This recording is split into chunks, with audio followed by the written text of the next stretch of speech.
Hi there once again, beautiful people. I know it's been a really long time since the last episode, but we are back again and we are talking about the faith supplements. And the supplement we are currently on is virtue. And in part one, we talked about how virtue is the same as morality. And we explored that in the Christian context, morality comes after redemption, or redemption precedes virtue, not the other way around. God doesn't require us to be virtuous or moral before he saves us. He saves us before there's an expectation of morality or virtue, right? And we saw and understood the importance of how virtue contributes to strengthening our faith. And we understood also that virtue is moral excellence. Now, in this second part, we are going to look at how we can add this supplement of virtue to our faith. Okay, how can we add this supplement of virtue? And the interesting thing about morals is we know that morals are learned. Now, how do we know that morals are learned? We know that morals are learned because of the phrase moral lesson. Okay, what's the when stories are told, we hear of fables. The question is, what's the moral lesson of this story? Okay, so morals are communicated through lessons. And if morals are learned, then it means that they must be taught. It means they must be taught. So having this understanding, it makes us understand that there are certain structures that have been put in place to make sure you grow in this supplement or this quality of virtue. And one of it will be simply attending church. Yes, attending church. A lot of people don't understand how important church is. To them, church is like, yo, we are going to sing, dance. But the church is also a place to be taught. The church is a place to be taught. And we said morals are learned, so therefore morals are taught. And God has placed certain people and authorities in the context of the church to help us grow in this supplement of what?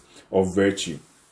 And it's impossible for you to grow without a church. In fact, all these supplements we are going to be talking about, the church plays a vital role in helping you grow in all of them. Without the church, growth is impossible. You can't grow on your own. You really can't grow on your own. And the next thing concerning growing in this supplement of virtue, how to add the supplement of virtue, is information, okay, company. Because if morals are learned, then there are certain subtle ways that our morals can be affected. Now, there's a principle called the information desire action principle, the IDA principle.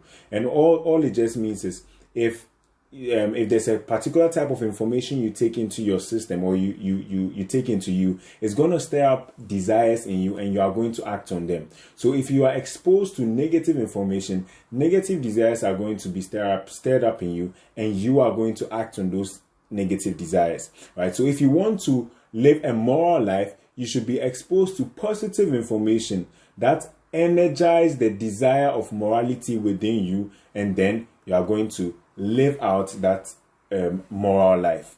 And what are some sources of information? Music. People don't understand how important and critical music is, but music is very important because music communicates at a deep level of emotion. It's not only words that you are receiving, you are actually receiving emotions. It's that direct. That's how powerful music is. So you need to be mindful of what you listen to. What you listen to or who you listen to is very important. Okay, it's very important towards your faith being strengthened. And so if you are not listening to the right kind of music, I'll encourage you to find good music out there, good Christian music. The good thing about Christian music now is it doesn't matter the genre you love, you'll find good Christian music for it, because God is raising up very, very dope artists in all the various genres of music, Christian music. And the next thing is people. Who do you spend time with? Who is your company? Because we know the Bible says that bad company corrupts good morals. It's actually easier for bad company to corrupt good morals than for good morals to influence bad company.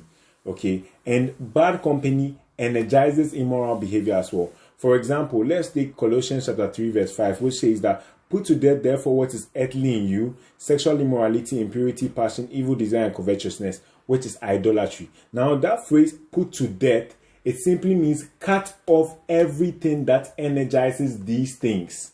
Cut off everything that energizes these things. So if there are friends who energize sexual immorality, impurity, lust, passion, evil desires, covetousness, which is idolatry, cut off those friends. If it's the kind of information you are exposed to that energizes these desires in you, you need to cut them off. And that is basically how you are going to grow in this quality or supplement of virtue and thereby strengthen your faith.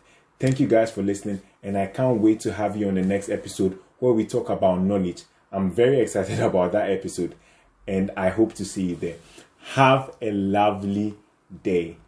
Bye.